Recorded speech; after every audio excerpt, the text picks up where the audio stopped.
Grand chrétien. Ah, je suis chrétien. D'accord. Kasi, televisa. Est-ce que vous allez kubongisa kama kama ndio penza juice nenye ya senga? Soko tozala kubongisa ka ndenga izala kusenga na biswe. Nde vraiment kuzala na biswe senga. Kasi soko boningo bozali te. Ozala ka unayo mutu mibe kote. Ndengi pe kusala kana yo musala te. Ah. Vous avez un message ya ba papa, vous avez un poste ya banzembo na biso, ba mateya oyo eko contribuer na kondima na yo kende ko s'abonner massivement na chaîne na bino ya sika AK21 officiel. Wana ezali chaîne ya YouTube et au s'abonner pe na AK21 Kimbangu World na Facebook et sika nini to ko sala ka partage ya ba information ya lingomba à travers le monde.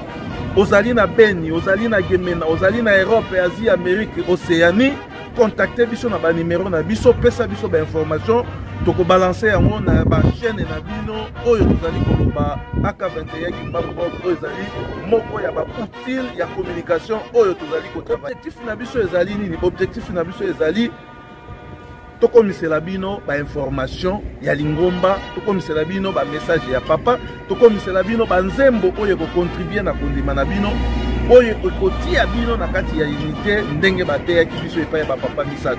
Donc pour s'abonner pour être bo pesa biso makasi ya musala oyo, pour s'abonner pour être bo encourager biso ya ko continuer ko œuvrer ko sala musala oyo ya promotion ya lingomba, ko sala musala ya promotion to ya ba valeur na biso na Afrique. Lingomba na biso ezali moko ya ba valeur moko primordial na kati ya Afrika.